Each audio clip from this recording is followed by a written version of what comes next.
जय श्री कृष्णा। माता शबरी की कहानी बात भगवान राम के जन्म से पहले की है, जब बील आदिवासी कबीले के मुखिया अज के घर बेटी पैदा हुई थी। उसका नाम श्रमना और दूसरा नाम शबरी रखा गया। शबरी की माँ इंदुमती उसे खूब प्यार करती थी। बचपन से ही शबरी पशु पक्षियों की भाषा समझकर उनसे बातें करती और जब शबरी की माँ उसे देखती तो कुछ समझ नहीं पाती थी। कुछ समय बाद एक पंडित ने शबरी के परिवार को बताया कि वो आगे चलकर सन्यासी बन सकती है। इस बात का पता चलते ही शबरी के पिता ने उसका रिश्ता तय कर दिया। जैसे ही शादी का दिन नजदीक आया, शबरी के घर वालों ने खूब सारी बकरियां और अन्य जानवर घर के पास लाकर बांध दिए। एक दिन शबरी की माँ जब उसके बाल बना रही थी तो उसने माँ से पूछा, इतने सारे जानवर हमारे घर में क्यों लाए गए हैं? माँ ने जवाब दिया, बेटी, तुम्हारा विवाह होने वाला है, इसलिए हम लोगों ने इनका इंतजाम बलि के लिए किया हुआ है। तुम्हारी शादी के दिन ही बलि प्रथा होगी और फिर इनसे स्वादिष्ट भोजन बनाकर सबको परोसा जाएगा, जिससे कि तुम्हारे ससुराल वाले अत्यंत खुश हो जाएंगे और तुम्हें भी खुश रखेंगे। यह सब सुनकर शबरी दुखी हो गई। काफी देर तक शबरी ने उन जानवरों को आजाद करने के बारे में सोचा। सोचते सोचते शबरी के मन में हुआ कि अगर ये जानवर यहाँ नहीं होंगे तो इनकी बलि रुक सकती है। ऐसा नहीं हुआ तो मेरे घर से कहीं चले जाने पर ही यह बलि रुकेगी। जब मैं ही नहीं रहूंगी तब न विवाह होगा और न ही बलि प्रथा। इससे मासूम जानवर बच जाएंगे। इसी सोच के साथ जानवरों को रखी गई जगह पर शबरी पहुंच गई। उसने सोचा कि उन्हें खोल देती हूँ, लेकिन वो ऐसा नहीं कर पाई। उसके बाद शबरी जंगल की तरफ भागने लगी। भागते भागते शबरी ऋषि मुख पर्वत पहुंच गई। वहां करीब 10,000 ऋषि रहा करते थे। शबरी को लगा कि वो भी इसी जंगल में किसी तरह ऋषि मुनियों की सेवा करके अपना जीवन व्यतीत कर लेगी। वो चुपचाप उसी जंगल में एक हिस्से में किसी तरह से रहने लगी। शबरी रोजाना ऋषि मुनियों की झोपड़ी के आगे झाड़ू लगाती और हवन के लिए लकड़ियां भी लाकर रख देती थी। ऋषि मुनियों को समझ नहीं आ रहा था कि जंगल में उनके काम अपने आप कैसे हो रहे हैं। एक दिन शबरी को किसी ऋषि ने देख लिया। उसे देखते ही उसका परिचय पूछा। जैसे ही शबरी ने बताया कि वे बील आदिवासी परिवार से संबंध रखती है तो उसे ऋषियों ने खूब डांट लगाई। शबरी को इस बात का बिल्कुल भी पता नहीं था कि उसकी जाति छोटी है और उसे ऋषियों द्वारा जाति की वजह से अपमान सहन करना पड़ेगा। इतना सब होने के बाद भी शबरी हर ऋषि मुनि के दरवाजे पहुंचती और उनके आंगन में झाड़ू लगाकर उनसे गुरु दीक्षा देने के लिए कहती। हर कोई शबरी को उसकी जाति की वजह से अपने आश्रम से भगा देता था। ऐसा होते होते काफी समय बीत चुका था। उसके बाद शबरी मतंग ऋषि की कुटिया में पहुंची। वहां पहुंचकर मतंग ऋषि को शबरी ने बताया कि वो उनसे गुरु दीक्षा लेना चाहती है। मतंग ऋषि ने खुशी खुशी उसे अपने गुरुकुल में रहने दिया और भगवान से जुड़ा ज्ञान उसे देने लगे। शबरी ने भी अपने गुरु मतंग ऋषि की सेवा करने में कोई कसर नहीं छोड़ी। वो गुरुकुल के भी सारे काम करती थी। शबरी ने खुश होकर मतंग ऋषि ने उसे बेटी मान लिया था। समय के साथ मतंग ऋषि का शरीर बूढ़ा हो गया। उन्होंने एक दिन शबरी को अपने पास बुलाया और कहा, बेटी, मैं अपना देह त्यागना चाह रहा हूँ। बहुत साल हो गए इस शरीर में रहते रहते। शबरी ने दुखी मन से कहा, आपके ही सहारे इस जंगल में रह पा रही हूँ। आप ही चले जाएंगे तो मैं जीकर क्या करूँगी। आप अपने संग मुझे भी ले जाइए, मैं भी देह त्याग दूंगी। मतंग ऋषि ने जवाब दिया, बेटी, तुम्हें चिंता करने की जरूरत नहीं है। राम तुम्हारी चिंता करेंगे और ध्यान भी रखेंगे। शबरी ने राम का नाम सुनने के बाद पूछा, वो कौन है और उन्हें मैं किस तरह से ढूंढूंगी। मतंग ऋषि ने बताया, राम कोई और नहीं बल्कि स्वयं प्रभु भगवान है।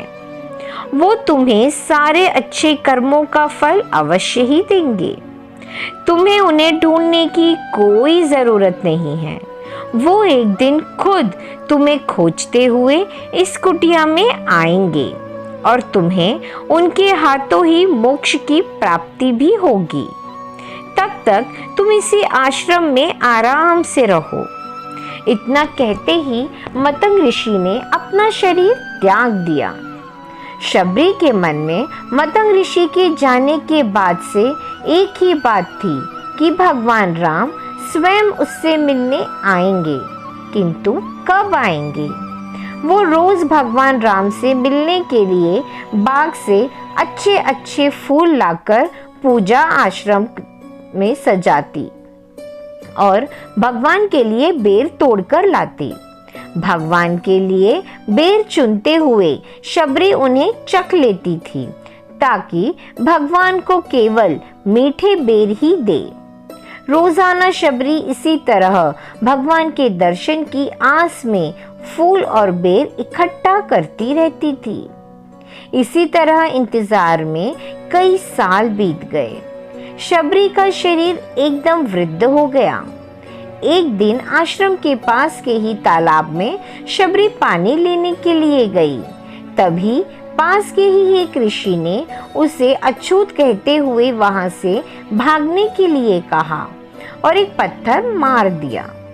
वो पत्थर जब शबरी को लगा तो उसे चोट लग गई और खून बहने लगा। बहते हुए खून की एक बूंद उसी तालाब के पानी में गिर गई। तभी पूरा तालाब का पानी खून में बदल गया। ये सब होता देखकर ऋषि ने शबरी को ही डांट लगाई और कहा कि पापिन, तुम्हारी वजह से पूरा पानी खराब हो गया है। रोज ऋषि उस पानी को साफ करने के लिए अपनी कई तरह की विद्याओं का इस्तेमाल करते थे। कई सारे जतन करने के बाद भी कुछ नहीं हुआ। फिर उन्होंने गंगा जैसे कई पवित्र नदियों का जल भी उस तालाब में डाला। फिर भी तालाब का पानी साफ नहीं हो पाया और वो खून जैसा ही रहा। कई सालों तक तालाब के पानी को साफ करने की कोशिश के बाद भी कुछ काम नहीं आया। तो ऋषि ने थक कर सब कुछ छोड़ दिया। इस घटना के कई सालों के बाद भगवान राम अपनी पत्नी सीता के हरण के बाद उन्हें ढूंढते हुए उसी तालाब के पास पहुंचे। ऋषि मुनियों ने उन्हें पहचान लिया। भगवान को वहां देखकर ऋषियों ने तालाब का पानी साफ करने के लिए भगवान को अपने पैर उसमें डालने के लिए कहा। राम जी ने थोड़ी देर सोच विचार किया, लेकिन पानी जैसे का तैसा ही था। ऋषि मुनियों ने भगवान से भी कई अन्य जतन करवाए, लेकिन वो पानी जस का तस खून जैसा ही रहा।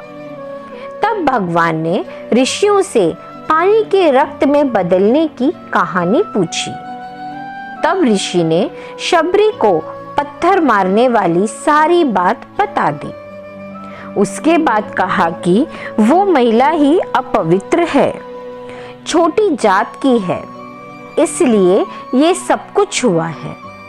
उसी वक्त भगवान राम ने कहा, ये सब आप लोगों के खराब वचनों से हुआ है। शबरी को इस तरह के शब्द बोलकर आप लोगों ने उसे नहीं बल्कि मेरे दिल को घायल किया है। इसी घायल दिल के रक्त का प्रतीक यह तालाब का लाल पानी है। आगे भगवान राम कहते हैं, कहाँ है वो माई, मैं उनसे मिलना चाहता हूँ। तब तक शबरी उसी तालाब के पास पहुंच जाती है। इस दौरान शबरी के पैर को ठोकर लगती है और कुछ खून उस तालाब में गिर जाता है। तभी सारा पानी साफ हो जाता है। भगवान सबसे कहते हैं कि देखिए, आप लोगों ने क्या कुछ नहीं किया, लेकिन पानी साफ नहीं हो पाया। अभी सिर्फ इसके पैर की थोड़ी सी धूल से ही तालाब का पानी साफ कर दिया। भगवान राम को शबरी पहचान चुकी थी। उन्हें प्रणाम करके शबरी ने कहा, भगवान आप मेरे साथ कुटिया में चलिए। भगवान भी खुशी खुशी शबरी के साथ चल पड़ते हैं। फूलों से शबरी ने भगवान राम का अपनी कुटिया में प्रेम पूर्वक स्वागत किया। वो सीधे बेर तोड़ने के लिए बाग में गई और चख चख कर उनके लिए बेर लेकर आई। उन्होंने बड़े ही प्यार से भगवान राम और उनके भाई लक्ष्मण को बेर दिए। भगवान राम ने भी उतने ही प्यार से उन बेर को खाना शुरू किया। तभी बेर देखकर मुंह बनाते हुए लक्ष्मण जी ने कहा, भैया ये बेर तो झूठे हैं, इन्हें आप कैसे खा सकते हैं? भगवान ने जवाब दिया, लक्ष्मण ये झूठे नहीं बल्कि बहुत ही ज्यादा मीठे हैं। शबरी माई हम सबके लिए ये बहुत प्यार से तोड़ कर लाई हैं। इतना कहकर भगवान राम प्यार से उन बेर को खाने लगे। भगवान ने जाते हुए शबरी माई से कहा, आप मुझसे जो चाहे वो मांग सकती हैं। शबरी ने उन्हें कहा, मतंग ऋषि के कहने पर मैं आज तक सिर्फ आपके दर्शन करने के लिए जी रही थी। अब आप मुझे मोक्ष प्रदान कीजिए। मैं अपना शरीर आपके सामने ही त्यागूंगी। उसी वक्त शबरी ने अपना शरीर त्याग दिया। भगवान राम ने अपने हाथों से उनका अंतिम संस्कार किया और सीता माँ की खोज में आगे बढ़ गए। इस तरह से ऋषि मतंग की बात सच साबित हुई और शबरी को भगवान राम के दर्शन भी हुए। तभी से भगवान राम को शबरी के राम भी कहा जाने लगा। राधे राधे।